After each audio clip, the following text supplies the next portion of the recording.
And welcome back to the Light Masonic Podcast. I'm your host, Brother Jack Aquilina, and this is episode 49 of the podcast.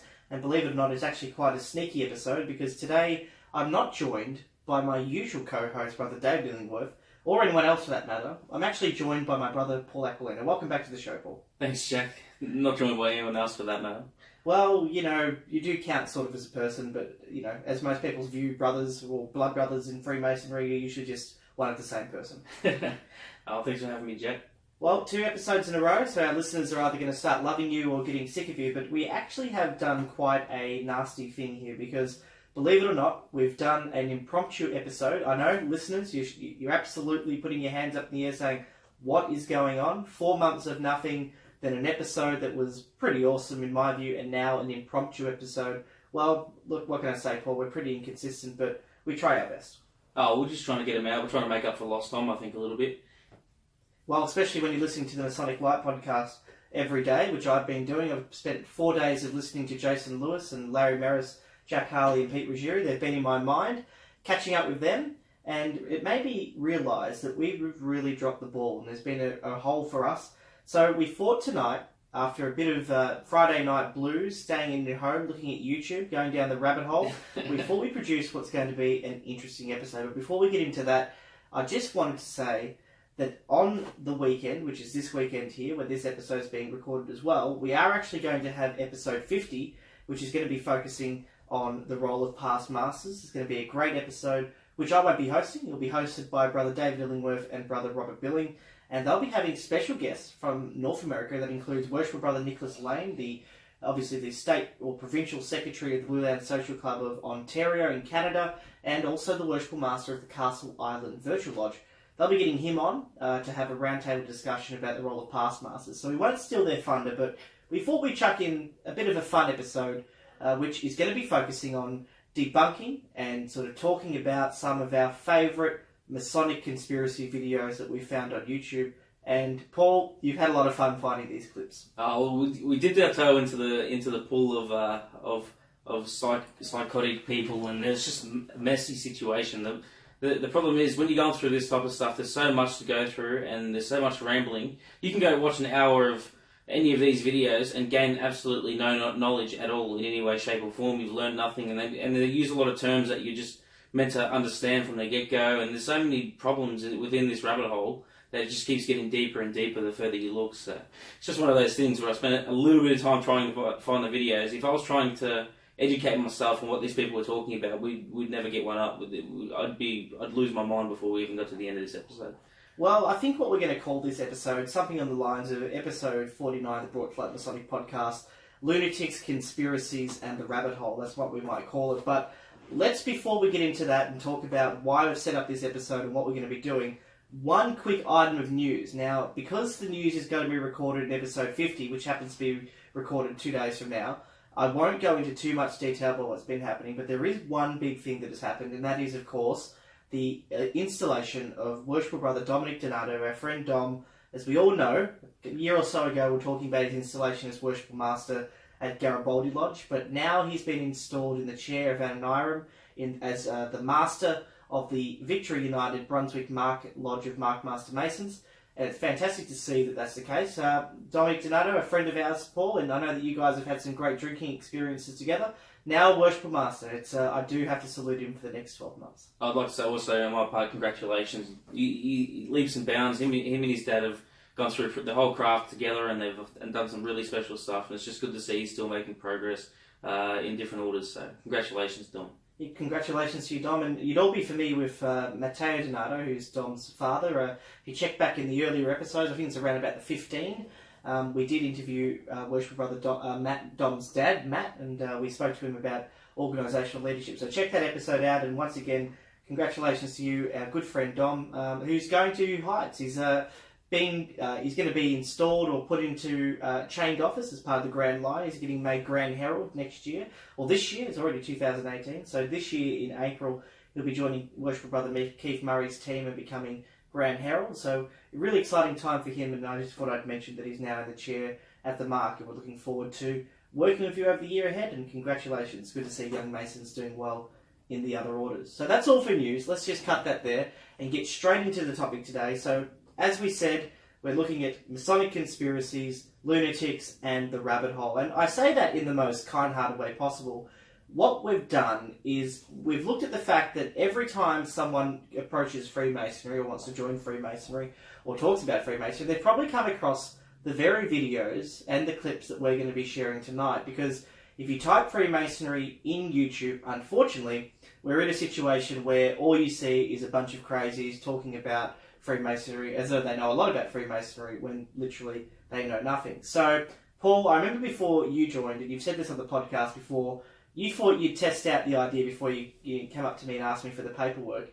You said that you did your research. So tell me some of the things that an ordinary person trying to research Freemasonry on YouTube will find. Well, this is the main problem, because I knew that obviously a lot of this wasn't real. I knew that there were a lot of conspiracies, were just stories and scary motivational, I don't know, anti-Freemason agenda propaganda and stuff like that.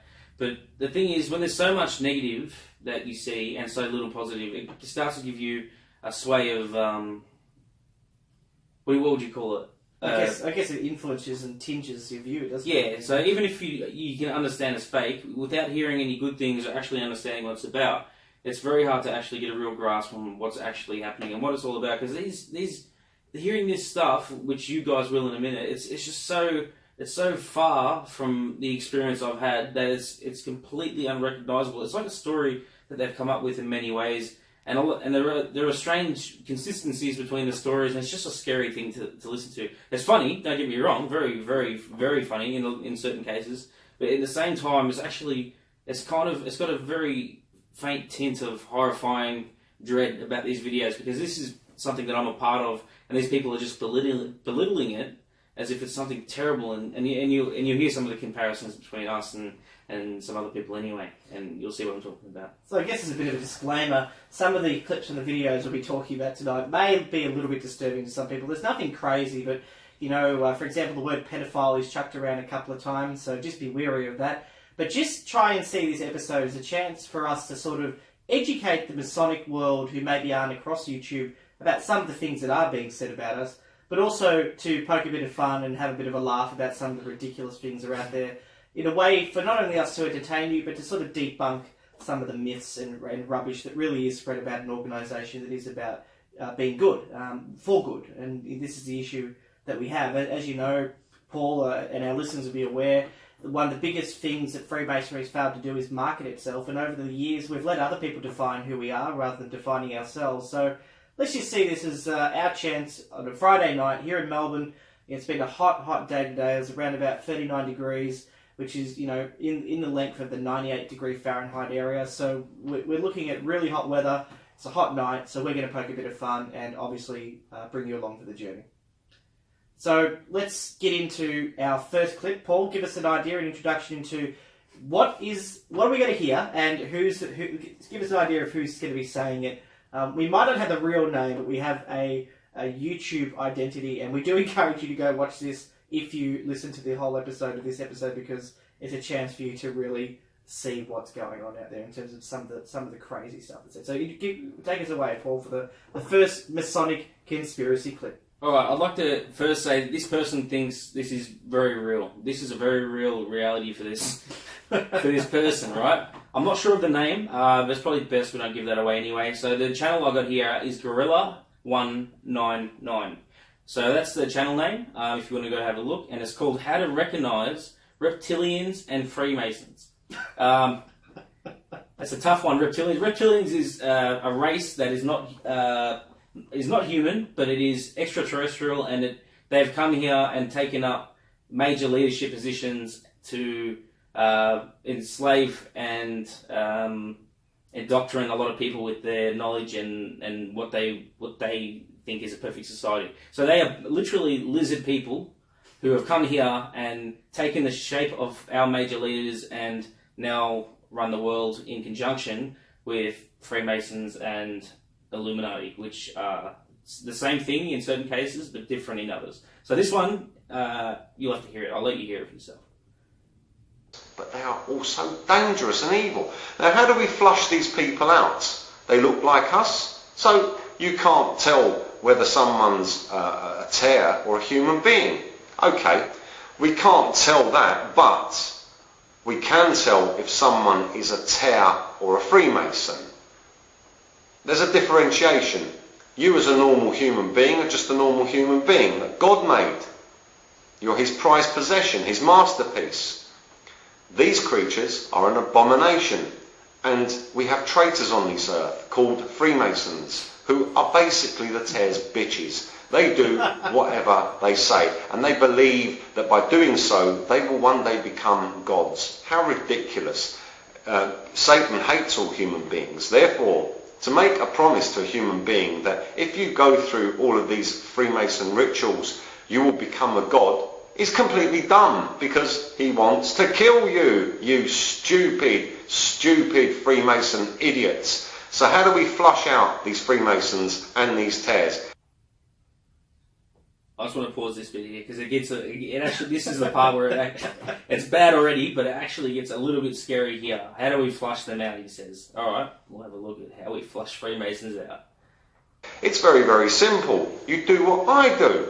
You walk into a shop, you see, for instance, where they have an Illuminati triangle, or they have a half dome or an X or any other Masonic symbol outside their shop or inside their shop, and trust me, 99% of all businesses are run by Freemasons and tares.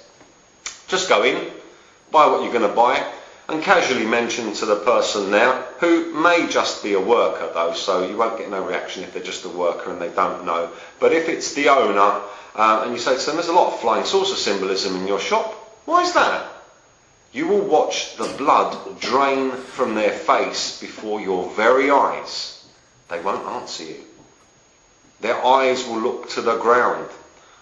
They'll look this way and that way and look at the ground, but they won't look at you, other than perhaps to stare in disbelief that someone has actually realised what it is that they're up to and who perhaps they are. So you can do this just about anywhere that you go. Anywhere that you see any of the symbols which are used by Freemasons. If you walk in and talk about flying saucers, they will have a heart attack on the spot, because they are forbidden from speaking about UFOs. They're not allowed to. They've made a vow. UFOs don't exist. Shh. That's it. That's a very, very real reality for this person, obviously, and that's a scary thought in many, many ways. You kind of hope that these people are just saying these things to get revenue, but the thing is, I've went through his channel and every video he has, none of them are monetized. They're not copyright. They're not using violence or anything like that. But they're all not monetized. So this person's not doing it for the money. He's clearly just trying to express his opinion, and he's got thousands of subscribers. He's got 19,000 subscribers. Whether half of them are real subscribers, I wouldn't know. But 19,000 on this completely rubbish and out of touch with reality opinion is just.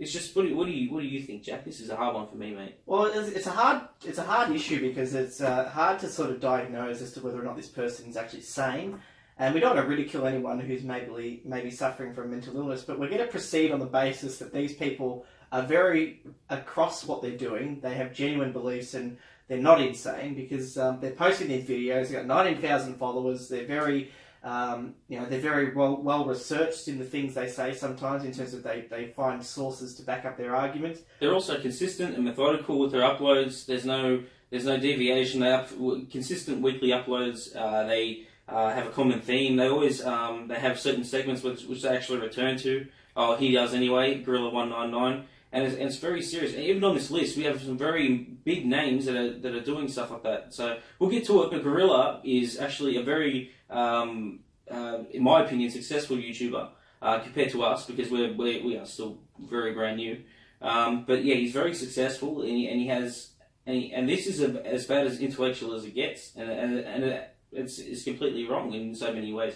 Oh, which point would you like to pull apart first? Well, Jack? let's just start with the basic assertions there, and obviously have a bit of fun with this.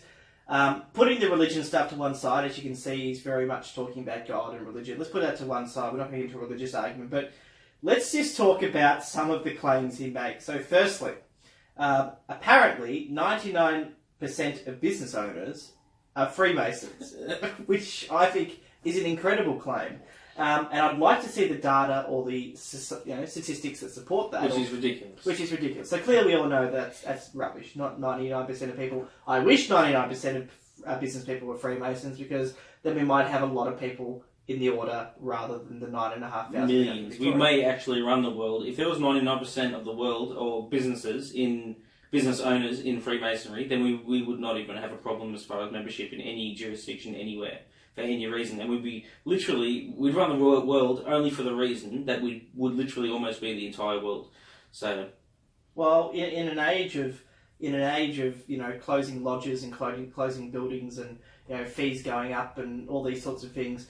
I wish 99% of business people were Freemasons, but they're not. But this is what really sort of makes me question whether or not he's serious. He says, go to a business, 99% of which apparently are, run by Freemasons, so you should be sport for choice, and find the Illuminati triangle. Okay. And so next time you go to your local Kmart, look for the Illuminati triangle. And then he said, look for, and I quote, the flying saucer symbolism. I'll repeat that, the flying saucer symbolism. I think he's talking about... It's a tough one, even if you're trying to quote it. It is very tough, because we didn't just pull this out of context either. You can go and watch the whole video. We'll link it in the bottom. But yeah, you got your flying saucers, which somehow relate. Me and Jack have missed a couple episodes clearly. Somehow relate to the Freemasonry, as well as the Illuminati, as well as some lizard men, all on the same page and working in conjunction to destroy the 1% of people left on Earth that aren't reptilians, Freemasons, or any of the above. I don't know. It's a tough one. It's mind-boggling, but I just love when he said that. If you go to a business owner, not a worker, because workers aren't Freemasons, apparently. Anyway, so go to a business owner and say to them, I know your flying saucer stuff is here, and by the way, I know what you're up to, and apparently it induces an automatic heart attack. I'm sure it would, because they'd be so surprised. So surprised based on the question. They probably sell bread and all other miscellaneous items. They put, so it's just a loaf of bread? Flying saucers. I'd probably be struck for words as well. I wouldn't expect it. No way. Even if I was a Freemason and the bloke and I made it very clear I was a Freemason, I would have never have made that connection in a million years between flying saucers and symbolism triangles throughout the shopping centre. It's just this one blows my mind. I don't think it needs too much explanation, unless you want to touch on a few other points there. Well, hopefully the main thing you can get from listening to that is not only is it hilarious and wrong, but it is ultimately not a reflection of what Freemasonry is, and it's a joke. I mean, this is literally the sort of stuff that is out there and that people on a daily basis are listening to and believing. And a lot of people, their subscribers, his views are out of control. 19,000 subscribers. That's 19,000 people who regularly want to receive content like that. Yeah. Incredible. Anyway, let's get on to the next clip. Paul, maybe set us up a bit. Where's this clip from and the context around it? All right, so this one is actually from a major kind of independent journalistic type of thing. It's called Vice. You probably would have heard of it, Jack. Vice is a pretty, it's actually a recently famous type of news outlet, which is known for its controversial topics which they touch on. This one is called, so Vice is very popular, and the first clip that I'm going to play for you is actually from the person who is interviewing, I can't remember his name, but the person that they're interviewing has sold millions of books, and he's made a very, very large amount of money based on what he's saying in this clip. So this is a small snippet, and might have to clarify the context. It's called Conspiracy of the Lizard Illuminati. Alright, so that's a tough one as well. Alright, ready? In a second.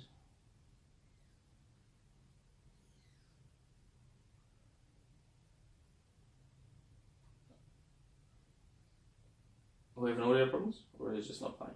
play around with the thing.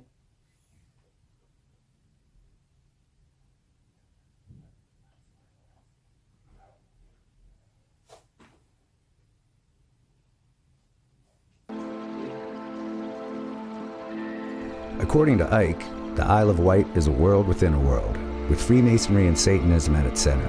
The ancient ley lines scoring the landscape make it a powerful spiritual hub. I think the plan is he's going to show us this stone, which is part of a old stone circle. It's the main one where apparently satanic rituals happen on a regular basis. That one's just an introduction clip. That one is the Vice interviewer. I can't remember his name, but he's about to conduct this is the second part of a two-part episode, and then now they're going to go walk up this mountain, and they're going to talk about what they think Freemasons are about, and there's a few other connections there which puzzled me to this very moment. You ready for that one? Go ahead. You're looking at ritual. But you say that the people that actually live on the island are part of this. There are people, there's a network on the island that are... Big time. The Isle of Wight's a beautiful place, and if you pick up the higher levels, the vibrational levels of it, it's a very pleasant place to be. But my goodness me, there is a network of Freemasons, Satanists, and pedophiles that run this island. And this is they run its police, government, the government, everything. So we're almost here at the top. Well, clearly there's a lot wrong with that. I mean, look, let me just say this about Vice, by the way. Mainstream media organisation. I mean, they claim to be independent. I mean, clearly involved in grassroots, sort of activism in the US. Very big on sort of underground sort of reporting. I mean, I've had interactions with Vice. I participated in a segment they had over here in Australia for a political thing.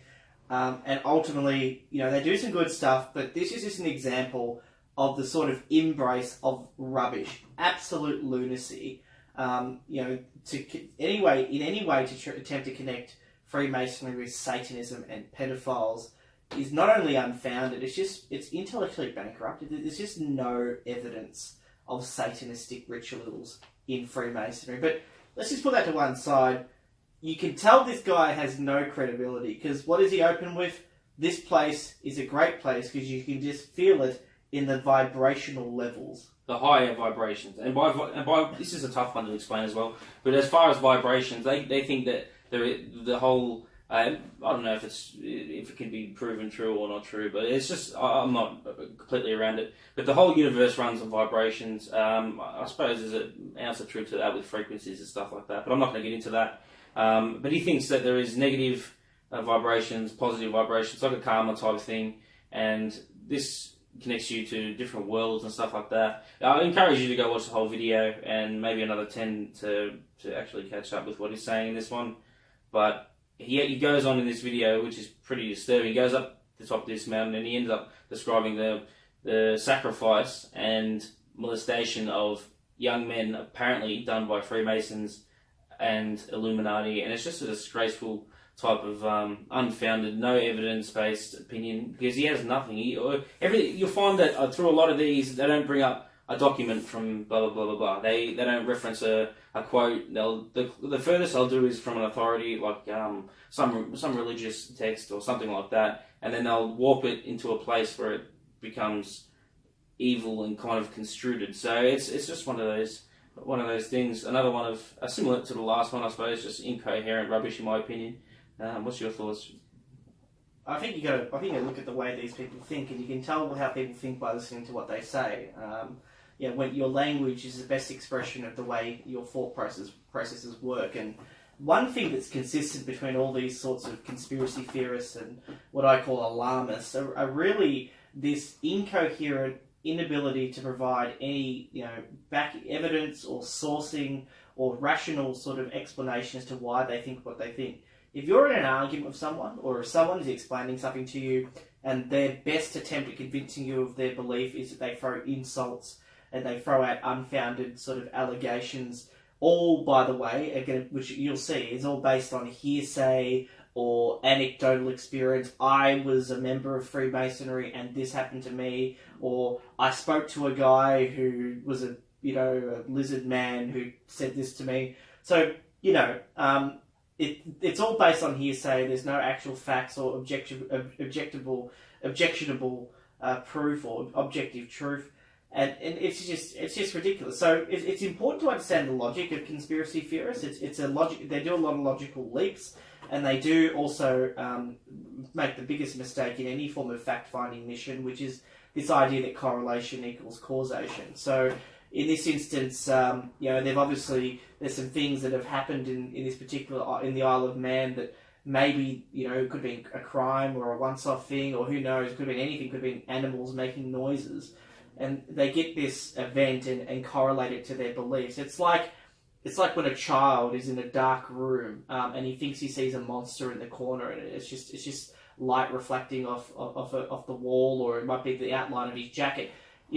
This child is telling itself a story, and it's alarming itself because it wants to believe what it sees, when in reality it sees nothing. And it's the same with the same sort of arguments and the garbage that gets put out there. But once again, Vice, millions of listeners and followers, who knows how many people this went out to, and it's just unbelievable, not only from a journalistic point of view, in my view, but just unbelievable that this is a mainstream conversation that's happening. And we should have probably addressed the pedophile thing as well, I guess. I can't even fathom the idea that there's a link between Freemasonry and pedophilia. There is no evidence for that. There's no objective evidence to suggest that's the case. No, our exposure to Freemasonry hasn't even suggested that would even be a remote possibility. It wouldn't just be It wouldn't just not be a possibility. It wouldn't just be frowned upon. It would be reason to be removed from the craft. It would reason to be locked up in most countries, I think. If not even worse, in some of the Middle Eastern countries, you'd get a lot worse and locked up. There's not many societies where this is actually acceptable behaviour, and the whole everyone's bought in by the Freemasons. The whole area is networked by Freemasons, all this kind of stuff, and they're covering it up. And it seems like such a despicable thing to be covered up for no reason by so many people. Apparently, I keep stopping and getting confused because I think about what the craft is really about, and then I take a step back into this ridiculous wonderland of ridiculous opinion, and then it's hard to correlate my experience, which is obviously nothing like this, nothing even remotely close to this, and then bounce back into the fairy tale of lizards and all the rest. So it's just ridiculous, and this idea that we have this amazing, you can't have it both ways. They can't say that, as you've probably heard the two videos we've played so far, one person saying everyone in the Isle of Man's a Freemason, the other one saying 99% of business owners are Freemasons. You can't say that we're the 1% running the universe behind the scenes and no one knows, and then also claim that we're everyone at the same time. The facts just aren't there. It's logically inconsistent. And, look, if everyone was a Freemason, or the 1% were a Freemason, we would not be in a position where this podcast would be a possibility. We would not be in a situation where, ordinary people can just contact the Grand Lodge and apply. Now, look, the conspiracy theorists will say, well, you're not a real Freemason, or you're not high enough. I mean, this is just straw grasping. It's just a logical leap once again. It's a desperation of a mind that wants to justify the impossible. And it's just embarrassing. It's just so embarrassing. But once again, if it is so bad, I guess the question is, why are we playing it? It's because people believe this stuff. This is actually out there. And there's millions, if not thousands of people whose view on the craft has been tarnished by this sort of incredibly baseless and hilarious sort of lunacy. One of the worst things I could think of what these people do is they take a religious text and they make it an enemy of Freemasonry. And that's the worst thing I could see. I've seen them all of many different religions, including Buddhism even. I've actually seen where they've actually... They've clearly stated it's incompatible, and they say if you do it, you are going to hell. You are breaking your religion, and I just find that to be disgusting. For one, that's probably to me worse than the pedophile comment, because a pedophile comment you can laugh it off and it's ridiculous. It's like calling you a 6 foot tall beautiful man. It's just not true. So, Well, that's very subjective. But It's not. Look, I identify as an Apache helicopter today, anyway, so well, it doesn't matter what size I am. But as far as these guys, So that's just my things. Anyway, continue. I've lost my train of thought. As far as what's it called? As far as all this goes, it just seems silly. But yeah, people really do follow this. Some of these people, like millions of people bought his book. He actually won an award. I can't remember what the award was, but it was for a high-selling book, and it just astounds me that people can get so much traction off such rubbish, and it just scares me to think that there are actually people out there who think this is true. And yeah, using religion again to use it and make a point and demonize anything is bad, I think. Well, I mean, there's nothing incompatible with religion and Freemasonry unless the particular religion chucks in a rule just for the sake of spiting Freemasonry. I mean, Freemasonry is all about the sacred light of Freemasonry. The most important symbol and sort of moral compass we have is the volume of the sacred law, which is a neutral reference to the sacred text of every religion that may belong to that particular member. So, Freemasonry isn't a religion, but it's like a cocoon that wraps itself around moral principles that are taught in religion, and it's about harnessing those wonderful lessons and skills and spiritual guidance and allowing our members to live that with their differences, of course, in a way that is positive and supports the living mankind. So, this idea that, we're somehow, 1 minute they'll say we're incompatible, next minute they'll say it's a religious conspiracy. So, you always hear the stories about the Pope and the Vatican City all being Freemasons. The problem with the conspiracy theorists is they can't make up their mind.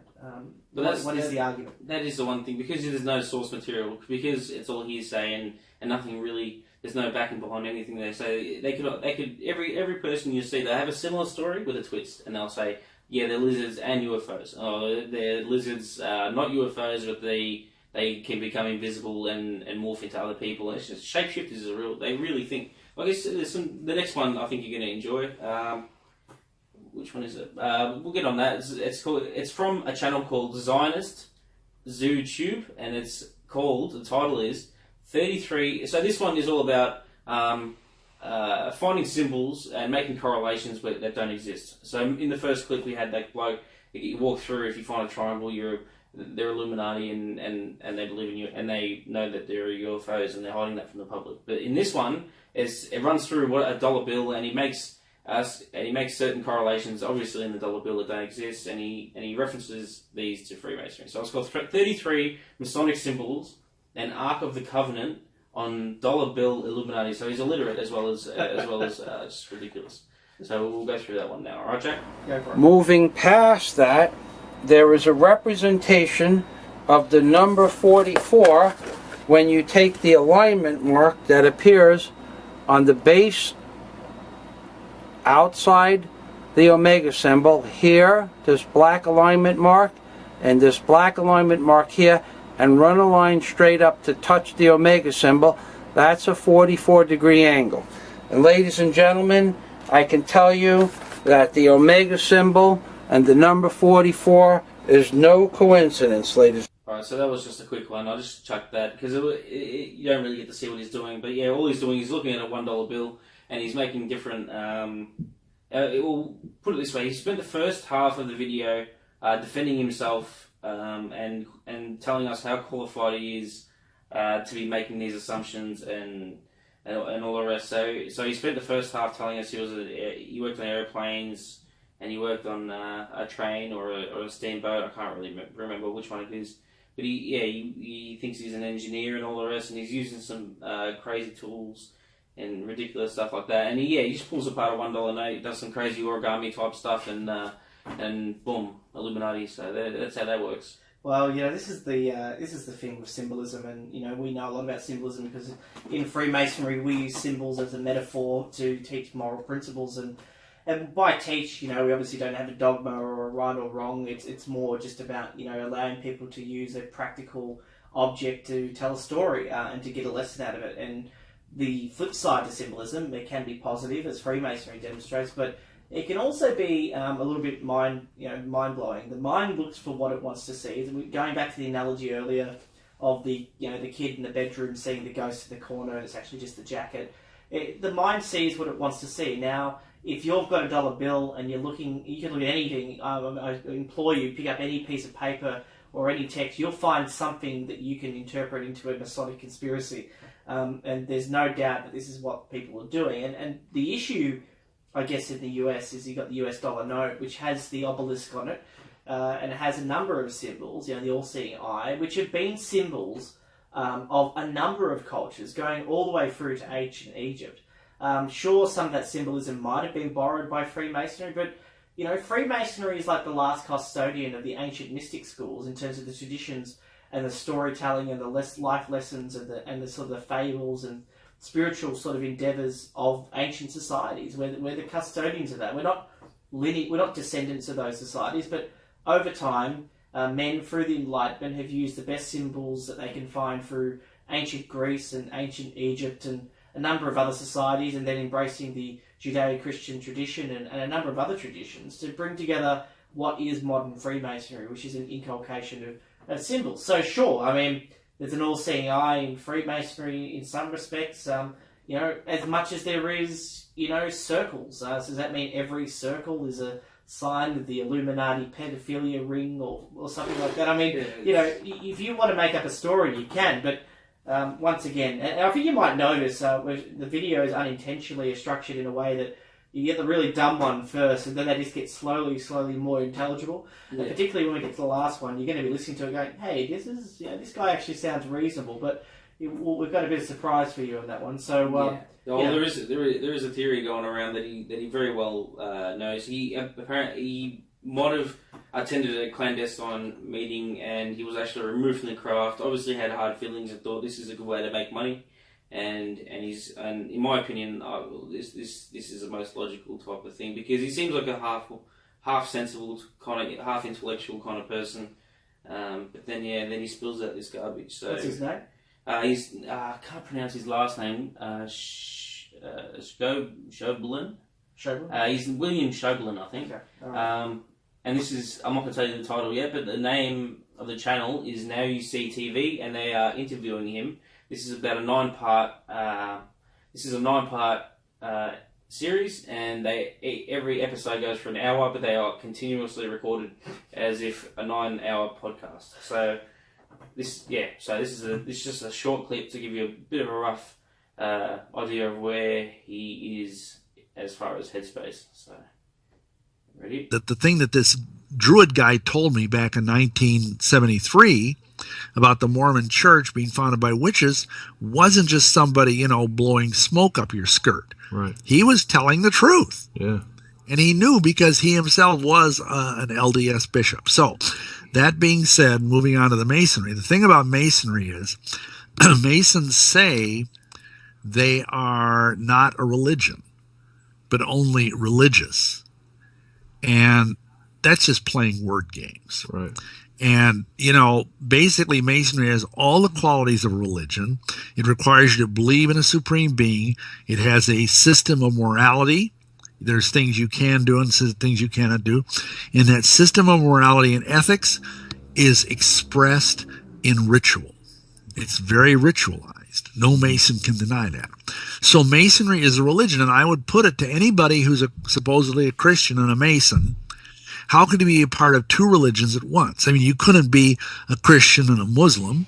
Right. You couldn't be a Christian and a Hindu. You couldn't be a Christian and be a Buddhist.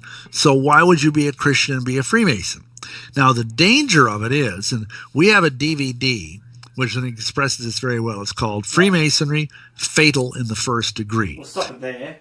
I mean, once again, this is just an incredible example of the logical leap at its best. But, as we promised, I mean, this guy, he's articulate, he's smart, he's really structuring his arguments well. I mean, so these conspiracy theorists, and this guy makes a lot of money on this. This guy is the most popular I've found.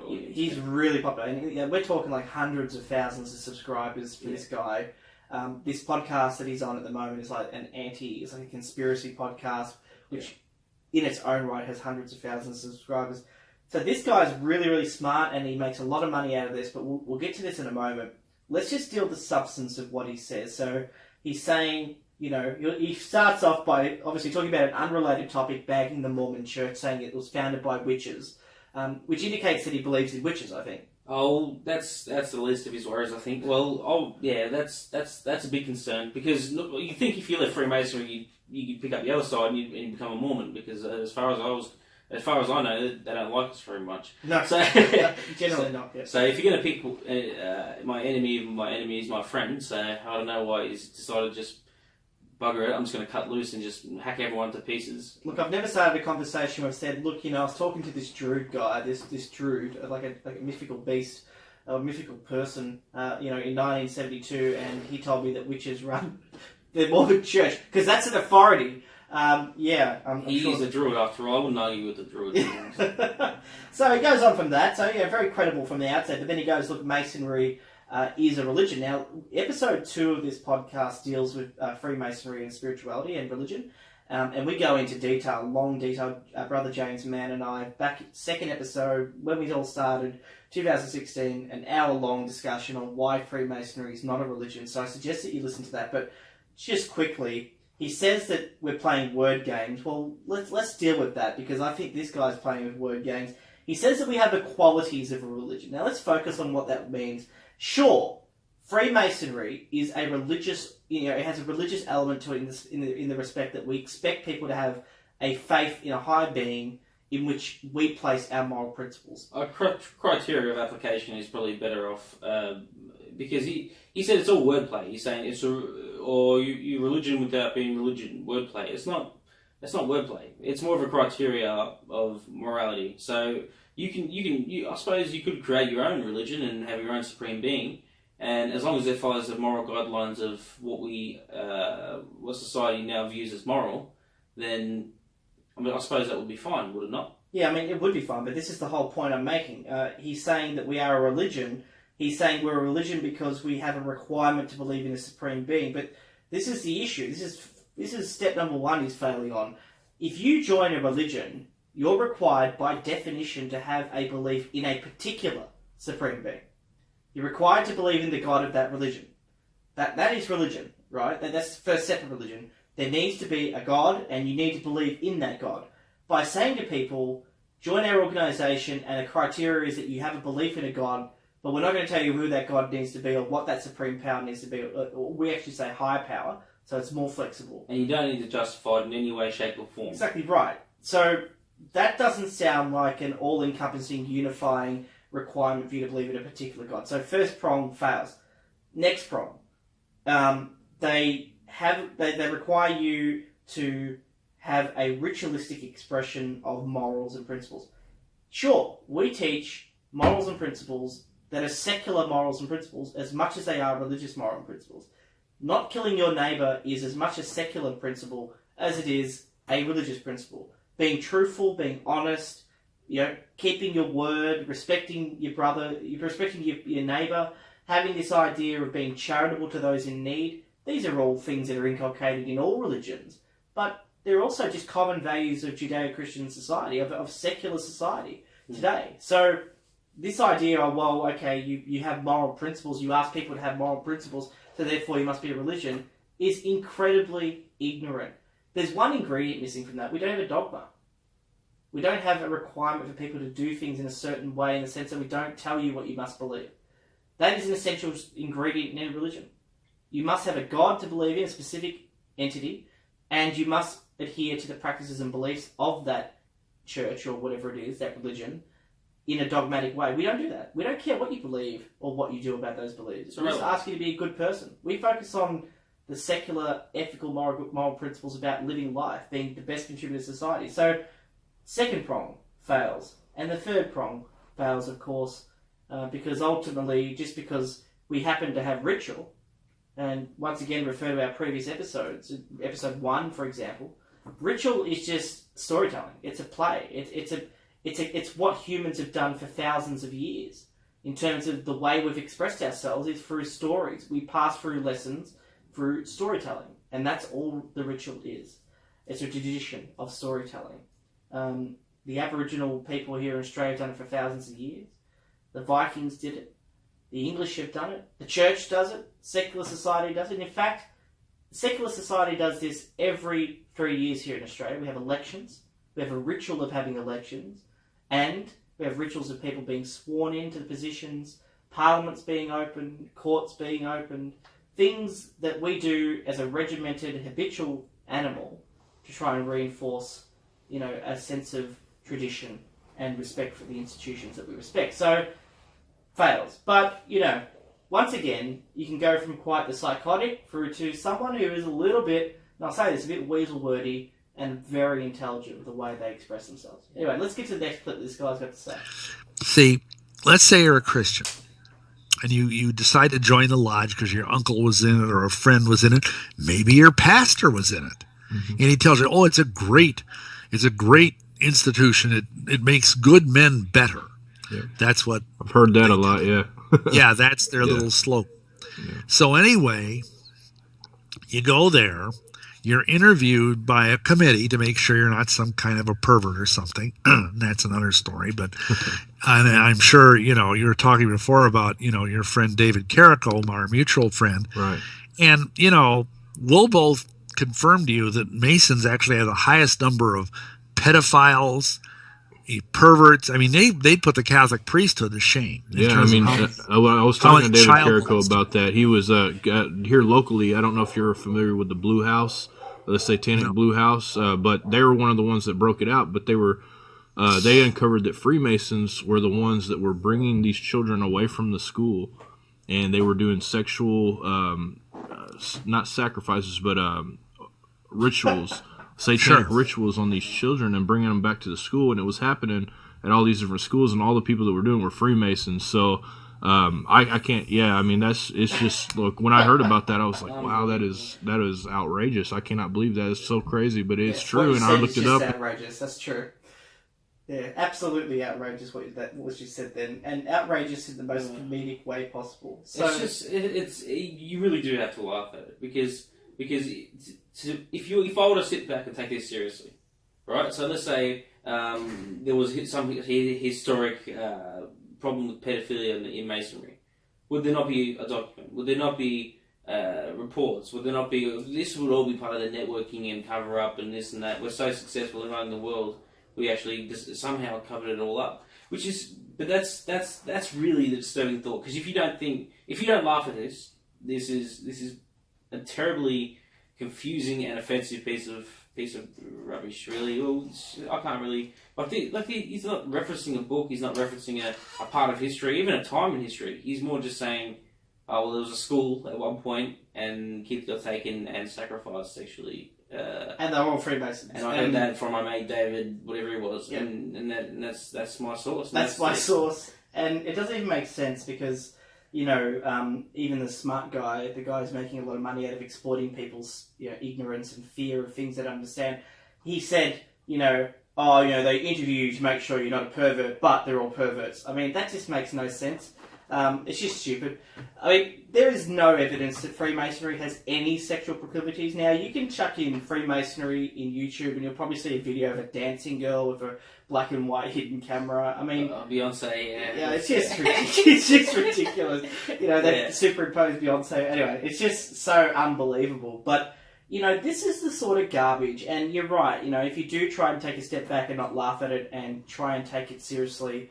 and give them the benefit of the doubt. Say you're an objective person researching this and this is all you see about Freemasonry and you're being told they are a pedophile ring, you need to listen to the disturbed sort of things that have been said here and think, well, what makes people say this? Well, there's a lot of motivations. I think money's one of them. I think...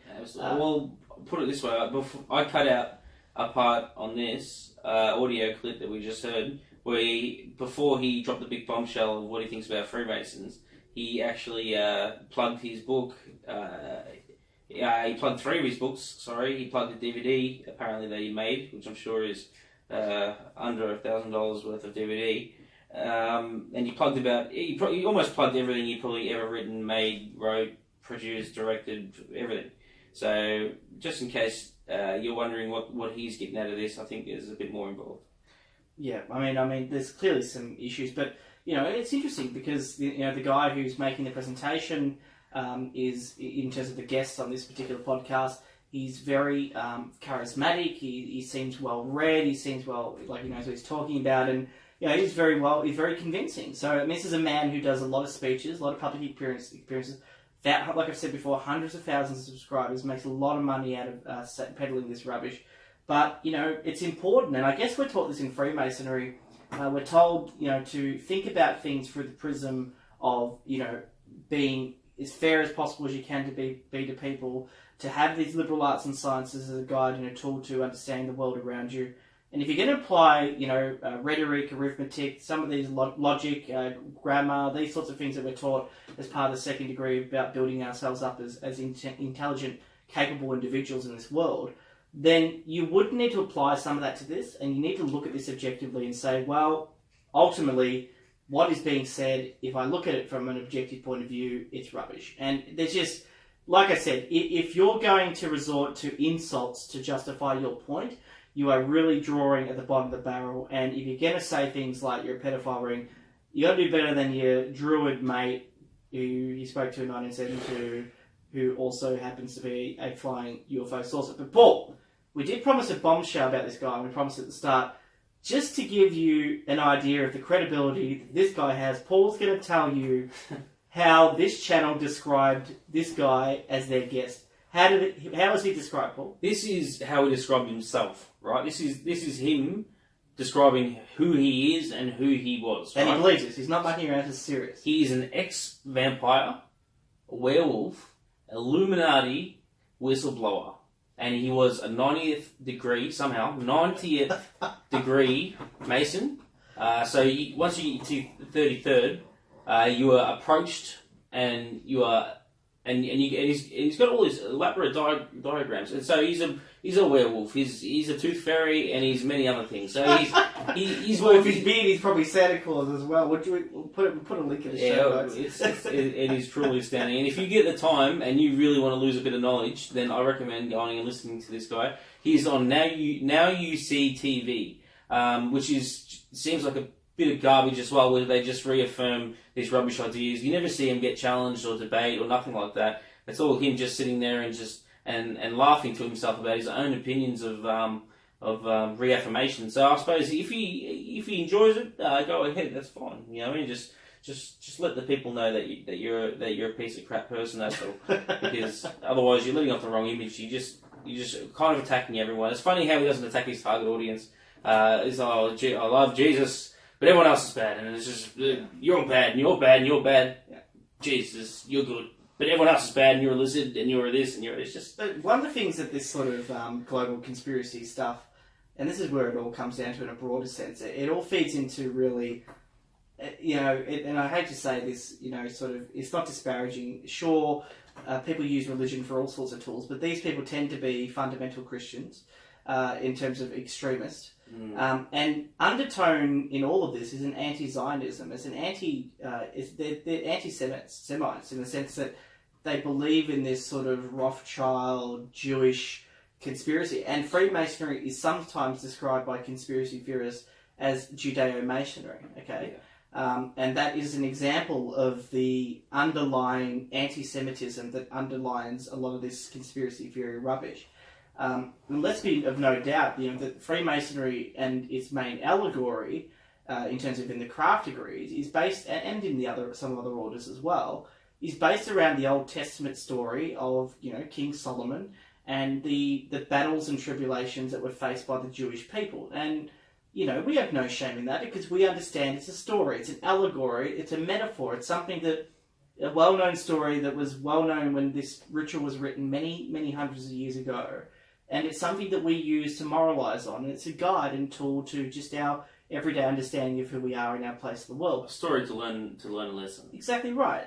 But I really do think that a lot of this criticism is founded on anti-Semitism, which, in my view, anything that has a blatant anti-Semitism should automatically be disregarded as just unacceptable and illogical at best. So, I have more respect for the first guy we listened to. Ignorance is sometimes maybe, because I can understand his point of view, because if he thinks there's aliens and reptilians and all this other stuff, he seems like the kind of person who would actually believe it. So if you actually believe that, you'd have a moral obligation to say something. You'd have to tell the world that there are lizards running this world. Yes. Well, you have to do something about this. Yeah. So I can understand why he might voice his opinion and be worried about it, because he's not profiteering off it. He's not really belittling many people, except for the people that he thinks are lizards and bad people and running the world for bad means of some sort. So it's just, so I can understand where he comes from, but just kind of just lying to people and just making money seems just despicable. It's kind of a low act, in my opinion. And I think this guy is very well known that he's just a bit of an imbecile, and I think a lot of people actually know that they just like watching him, maybe even for his stories. Just for a bit of amusement, you know what I mean? Like, well, he must be on some very special substances, because he comes up with some very elaborate stories, that's for sure. Yeah, well, he's... Yeah. Detailed, intricate, but also ridiculous and wild and unbelievable. But I guess that's an idea of some of the Masonic conspiracies that you'll find on YouTube. It's only literally a drop in the ocean, a very small taste. The rabbit hole is long and deep. Paul's gone down pretty far. I don't know if I'm going to be able to claw my way out of this one. It's a scary thought. A lot of this stuff... It goes so far, and there's hours and hours and days, and it's just so much material, so much involved. There's so much involved. If we got to pick a topic, I think on the next one, if we cover conspiracies again, we need to cover one topic, I think, in detail with a bit of history, because I didn't do a lot of background on this. There's not really a lot to look at as a part, because they'll mention an event from a long time ago, and then they'll say there's a witch and the werewolf came out and ate someone's face off, and it kind of turns you off the story, because he's just basing that with reality doesn't really add up. So if they started all right, maybe we'll have to work it out, I suppose. Yeah, look, a challenge out to our listeners. Post your favourite Masonic conspiracy on the link below. If this is on Facebook, and or if you're on YouTube, we'd gladly just. We'll give you a sentence or two, just reply to it. And this is also, if you are a conspiracy theorist, even as a Freemason, if you think that some of this might have some kind of truth to it, if there's any kind of, or even where they might have got it, please hit us up, because I would be very interested in talking live with a person who actually believe these things and actually having a different opinion. Maybe Jack can moderate, because it wouldn't really be fair setting Jack on someone like that. But well, we'll always be fair. And I'm happy to have people who genuinely are able to debate. One of the biggest issues I have with people who are conspiracy theorists is that it's not really an intellectual position, it's an emotional position. So debating them usually results in them yelling over the top of you, or just saying silly things like, well, I'm not going to listen to what you're saying because you're just wrong, and not giving reasons. So if you are genuinely, you genuinely think you've discovered the big secret, the big con or something like that, and you've got the time to have a rational discussion, well, jump on board. We're happy to educate, and in terms of educate our listeners as well. Even just listen to your opposing views. It's good to hear a range of them, and then you can determine for yourself as listeners what you want to believe. Yeah, by all means. But we hope that this has been somewhat entertaining. But I guess the lesson out of all this, and we like to give a bit of a lesson on this podcast, is just don't believe everything you see. Don't listen to everything you hear, including what we say. We say a lot in this podcast. We're up to episode 49 now, 50 soon. It's 50, at least 50 hours, if not more. I'd probably say 70 to 80 hours of Masonic podcast, brought to Light Masonic Podcast. And not everything we say should necessarily be taken as facts or gospel or believed. You should have critical thinking. We did an episode on existentialist philosophy, and we looked at Descartes and Hume and some of those philosophers. And at the core of what they were saying is deconstruct your assumptions and get to a point where you can think critically in the world, not negatively, but critically, and not actually take everything that you take in and hear and see and touch and taste as necessarily being, correct. So, critical thinking, put your thinking caps on, always receive information in an objective way if you possibly can. And, if you are thinking about joining Freemasonry, and you've been down this rabbit hole before, trust me, we've been there with you. And we really do hope that some of our commentary brings some reality or sheds some light on the ridiculousness of the whole anti-Masonry conspiracy movement. It's shameful, but it's also a sad reflection on us as humans. There are literally, Paul said hours and days. There's probably years worth of material of just absolute garbage. Absolute garbage. Popular garbage too. Very popular. Much more popular than this podcast. Yeah, well, which is say a low point in my life. Exactly right. Just imagining that we put work into these episodes and just make up stories. This bloke sits there for 9 hours straight, just spilling crap everywhere, just everywhere. Just has no real care at all. Half the stuff he says to himself, it's just ridiculous. I'm surprised the other guy can sit there for that long without a bathroom break or nothing like that. It's pretty unusual. The interviewer sounded really enthusiastic too. He was really happy with that interview. Really happy with that. I suppose if I believed all witches and this bloke was speaking to druids, I'd be interested too. It's like learning about a new game or something. You just get different. Oh yeah, well the fairies, yeah. Well, you don't go in the fairy area because the fairies they're crazy. Man. You got to stay in the warlock area, man. Okay, yeah, sweet. No, you got to be careful. You might get an invitation. Yeah, maybe we should make our own money off this. Make a game and just literally make it exactly as he said, and we'd probably make a lot of money on this. Well, look, how about this? Let's put a challenge out to, I don't even know the name of the TV show or the podcast or whatever it was. Now You See TV. Now You See. Look, to the guys on Now You See TV, by all means, I will gladly jump on your show and answer any question you've got. You chuck any question at me and I will answer it to the best of my ability. It'll be the best experience ever. We have a lot of fun. So, or if you want to be interviewed on this podcast, you're welcome to come. I'll make sure I get a few emails out so we get a bit of a response. Maybe next week we can let people know what actually happened. If we get any feedback at all. I don't think we will. Yeah, I think we're not high enough up. I think it dies, yeah, along with the warlocks and all lizards and whatever else was. Well, we'll move on from that. But look, before we wrap up, we're just going to go, obviously, to our sponsors, the Happy Mason store. Thank you to some people who've given us feedback. Some of the products on our Blue Lounge website were a bit out of date in terms of the links, so we've updated the links now. But do check out the Happy Mason store on our website, blueloungesc.com, and you can also check out our pins and obviously our wonderful stubby holders, or as you call them, beer cozies in the US. And if you do want to get one, by all means, just make a donation. We'll send you one. We had a couple of orders straight after our last podcast, the comeback episode. So, it's great to see, and I'll keep you busy by getting me to post that out to you. And we really do help you. Thank you for helping us out and keeping the lights on. And the stuff you're doing is really focusing on bringing, the next leadership of tomorrow in terms of Freemasonry, the young leaders of the future, up and active and out there and supported and fighting every day for a strong future for the craft. But without further ado, let's have a word from our sponsors. Want to bring us back? I'm trying to think. Just say, and welcome back. And that was our, I'm trying to think what I was going to say. I said something before. I had something in my head ready to go. Oh, yeah. And welcome back, everyone. Make sure you get on YouTube and you get to see some of the reactions me and Jack had to these conspiracy theories. They were pretty funny to say the least. I was looking at Jack's face. He was looking me dead in the eye, thinking, "What have you done?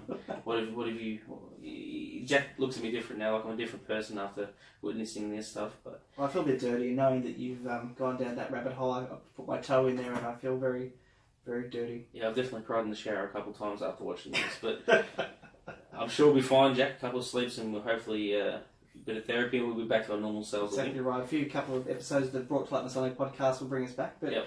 Before we wrap up, let's have a general chat about where we're heading and some different things that have been popping up. One of the first things that come to mind, obviously, is the need for us to ensure that we keep in touch with our fellow Masonic podcasters. And I want to send out a thank you to, of course, Word from Brother Bobby Mitchell and his team out in the Blue Land Social Club of Illinois. And, of course, Robert Johnson, who is the host of the Whence Come You Masonic Podcast, and he's also one of the hosts on the Masonic Roundtable. I want to thank you all for your support. You all know that behind the scenes, Bobby Mitchell's been heading up the Blue Land Social Club out there with the support of the District Deputy Grand Master, Right Worshipful Brother Robert Johnson. And I have to say, it's fantastic to have their support. The Whence Come You Masonic Podcast is the father of our podcast. It was really an inspiration. And I had the opportunity to be a guest on one of his earlier episodes in 2016, which was a predecessor to this podcast. So just want to send our love out to them and to say thank you for your support. And we'll foreshadow that you'll probably hear more of our international brethren who are going to get more and more involved in this podcast. So that's exciting, getting to show everyone around the world how truly international the Blue Lounge is and how truly integrated the Brought to Light Masonic Podcast is in your local Masonic community. It's always really exciting. We have a great set of talent, don't we, Paul? We have a what, sorry? A lot of talent. Yeah, we have a great set of talent all across the board over there. They're very enthusiastic and they're movers and shakers. They're getting a lot done in a very small amount of time. Very surprised they're moving up the ranks as well. Their local jurisdiction actually supports them really strongly, which we can't really quite say about this one yet.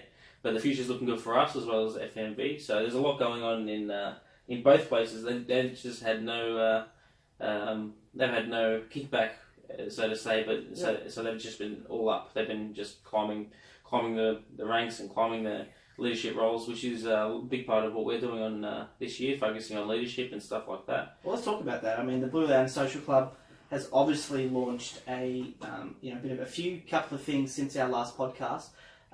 We, for example, put out a New Year message, which was from me, obviously as the international chairman of the Blue Land Social Club. Yes, Paul's just laughing. I'm just smiling because I did it for me. Yeah. And if you don't like it, you can talk to me and we'll sort it out. But Paul did edit it, so I'll give him some credit on that. Yeah. But after some encouragement, I did want to do it, but I got asked to do it by a couple of people in our executive team. They said, get the boss out there and put on a smiling face. So talking to you, I said thank you very much for your support. I want to reiterate that. Our over 1,600 followers on Facebook and growing again rapidly. Thank you for all your support.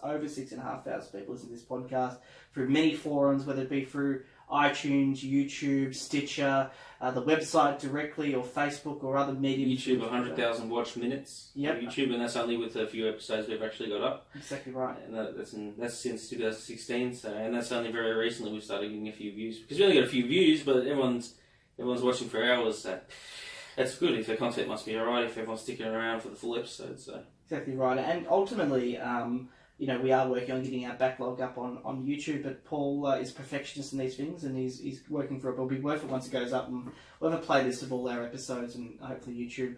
And please check out our YouTube page, as you can find that in the link. But, talking about what the Blue Lounge is doing, 2018 is going to be the year of leadership. We are focusing entirely on ensuring that, of course, we're doing the recruitment, retention, education, support of young Freemasons. That's always going to be our core mission. But this year we're tailoring that through the prism of empowering young leaders, grassroots leaders in lodges across the world to rise up, to stand up, take responsibility, take some ownership, demonstrate those skills, develop that interest, and take the craft in the future. The older membership love what we do because they have faith that we're going to be good custodians of the thing that they've looked after for so long. And this is our opportunity now as young members to really have an influence and to really play a role in setting the next 50 years of the craft. This is a really pivotal moment for Freemasonry. I think this is a make or break moment. We're bouncing back from a period of decline, and it's only through empowering young leaders that we're going to be able to succeed. Now, look, and I want to bring up our friends at the Masonic Light Podcast, and I love Jack Harley. He's a fantastic host over there. But I have heard on a number of the episodes that they've made the point that we can't always just focus on younger members, and we've got to be careful about not alienating the older members. And that's true. I mean, that's exactly the experience we've had in the Blue Land Social Club and on this podcast. But rather than saying that we only tailor a certain age or we're only for young members, this vision is really inclusive, because by empowering young members, you're actually empowering the entire membership, because a craft that is strong and has strong future prospects and has a strong future leadership of young people is a craft that is healthy. And that doesn't matter what your age is, does it, Paul? No, it doesn't at all. The analogy I like to use is, imagine a shampoo company, right? They want to sell shampoo, they target at young adults, right? So we're targeting the shampoo at young adults, and then what kind of company would we be if we complained and said, no, we don't want old people buying our stuff.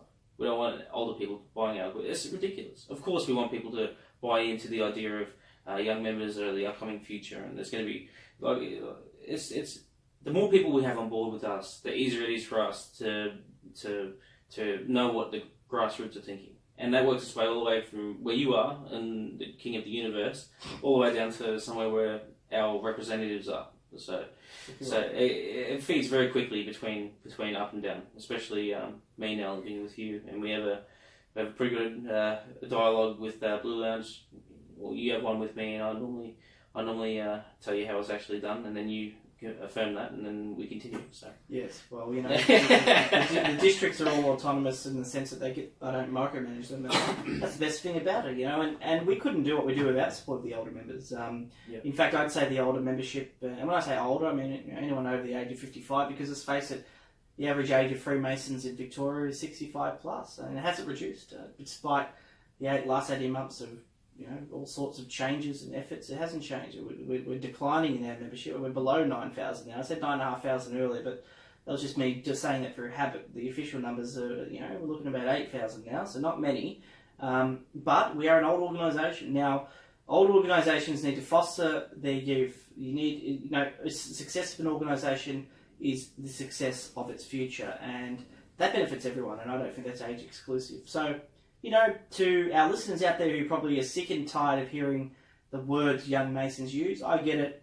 Every jurisdiction now is saying it, and it can feel a bit isolating, and also it does sound like a bit like a broken record. But like I've always said, never judge us on what we say but what we do, and we're delivering great results. And that's why 2018, it's all about leadership.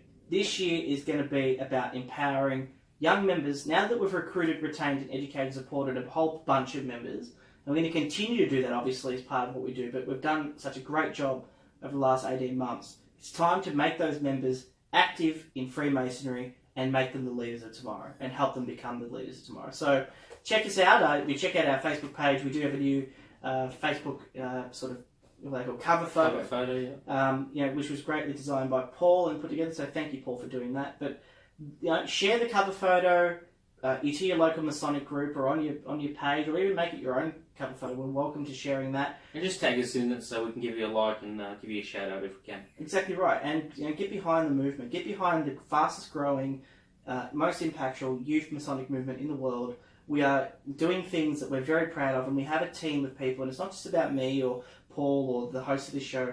We have people around us who are really inspirational. We can't wait for you to get to know them through this show as they rotate through as hosts over the next 12 months or thereabouts. So check out the Blue Land Social Club Facebook page, also our website, YouTube channel, and all the other bits and pieces you'll see in the links, and get on board. We really do appreciate your support, and we look forward to gaining those who have yet to support us, your trust and confidence as well into the future. So get on board. So Paul, anything you want to say before we wrap up? Anything you think that's worth mentioning? Pretty well covers everything. I think we've done a pretty good job this time. Kept our heads together. Well, considering it was an impromptu episode that had about an hour's planning, and considering it's going to be released surprisingly. So David Illingworth will be hearing at the same time as you. So to our co-host David, apologise, mate. This literally is a 1 o'clock in the morning decision. Well, we'll work out an upload date anyway. We'll make sure it works out with everyone. So. Oh, look, I reckon we'll just surprise everyone. Yeah, we're good at that. And, obviously, keep in tune for episode 50, which, of course, is going to be a fantastic episode. And we want to make the episode very special with a big 5-0. So. Yeah, of course. Halfway to 100, and, we are still technically ahead of the Masonic Light Podcast, so that's always a win for me. But, look, just to answer a question before we go, I did listen to the episode recently, Paul, and there was a discussion on the Masonic Light Podcast, a debate about which side of the road we drive on. And I want to ensure our wonderful friend, an honorary Australian citizen by declaration by me, worshipful brother Larry Maris, we do drive on the left-hand side of the road. We do have, despite our larrikin ways, do have our English influence. But I can inform you, in Hawaii, we are renting a car. So we will be driving on the right-hand side of the road there. So just to all those people in Hawaii, if you see a car manoeuvring on the road and you're worried between the 30th and the 16th of Feb, be scared. It's us. It's probably us. Larry gets a bit of a hard time over there, doesn't he? He does. Poor Larry. He's the butt of every joke. He's the butt of every single joke. He's the butt of half your jokes, I think. Oh, he is, but we love him. We still love him. But, Larry is one of those wonderful guys. He's like the uncle that comes to every Christmas and just gets crap from everyone. The guy who's probably had too much to drink by about 4 o'clock and falls asleep, and you draw, objects and profanities on their face. He's exactly like so. But we love Larry. Larry's the best. He's my favourite. He's my favourite Lancastrian. And Jason Lewis comes in a close second. Sure does. But actually, before we do go, and we keep saying we're going to go, but we're not because we keep thinking. But Paul, we have to mention, because this is our thing. We're going to Hawaii, as everyone knows, and we keep talking about it because we can't wait. 10 days from now. But we have got in contact with the past Grand Master, Monty, and he has organised for us a chance to visit Honolulu Lodge, which is going to be meeting on the 30th of January. This is local US time at 7:30 p.m. and we'll be going to a first degree there, which is going to be an incredible experience for me, but particularly for you going to a tiled lodge meeting in another jurisdiction. Absolutely. I don't know what we're going to do. We get told to practice Victorian ritual when we visit, and when we go into state, they've got a ritual that's slightly different, so you can get away with practicing it differently.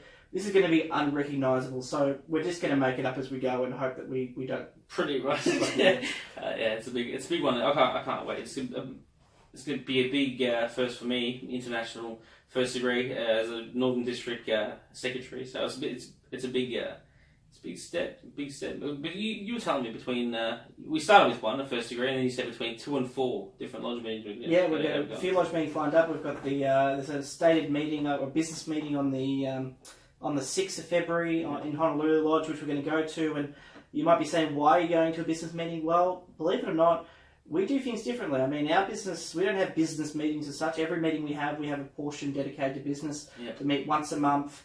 And everything we do in Lodge in Victoria, and this is probably a tradition going to England, is all in the first degree. That's just so we can have all the members in the room. It's the base degree. We do everything in the first degree. We rarely go up to the third degree, or our Lodge does a lot because we do a lot of degree work, but if you've got no degree work and you're just doing business and lectures, you'll hardly ever go up to the third or second degree. So, but what I understand is that business is done, at least in the United States, I'm not sure about Hawaii, but I assume it's the same, all the business is done in the third degree. And they meet specifically for that purpose. So seeing that process will be interesting, and also be another excuse to have scotch and cigars with our brothers over there. And we do thank them for their hospitality. We haven't even left yet, and they're already really nice. And on the island of Kona, the big island, the worshipful master of the local Kona Lodge there has indicated that they might be having a rehearsal, so we could possibly go along to the rehearsal, which is a good chance to see how the ritual works. But they're also going to take us out to dinner a couple of times and catch up with us. So it's fantastic. We're making the most of the holiday, and we look forward to bringing over our strange Australian regalia and wearing that in Lodge. But we won't be wearing the dinner suits, of course, because I understand that might be a stretch too far. It'll be good fun. It'll be good fun. Oh, well, I think we have wrap it up, mate. Exactly right. Well, I think we've gone over time, but either way, this has been episode 49 of the Brought to Light Masonic Podcast.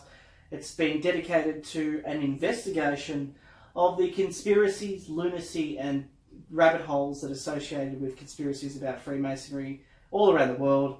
We've played some clips. We hope you enjoyed it, and hopefully you can leave some messages and share this episode to just make that fellow Freemason laugh about what the sort of crap that's going on and being said out there about it. Let's change it. Let's make the dialogue about us for our own prism. Let's determine our own future. I think that's the lesson of today's episode. So, I'm your host, Brother Jack Aquilina. And I'm your host, Brother Paul Aquilina. And we'll speak to you next week. Well, it won't be us, but one of us will. And until then, we wish you safe and happy travels, and stay safe and stay on the level. Not bad, buddy. Don't need to do much editing there. An hour and 20 minutes. Yeah. It's easy, isn't it? That's kids. Oh, that was rough, wasn't it? It's hard to put it in context. So how stupid these people. Well, when they hear it, they'll get it. It's just junk, mate. It's just junk. These people. These people are idiots. Like, how could you fairly say any of that pedophiles and this? I'm not easily offended, but that's just. I don't know. I'm not sure if I'm even offended. I think it's just go with it. I don't know. It's just strange.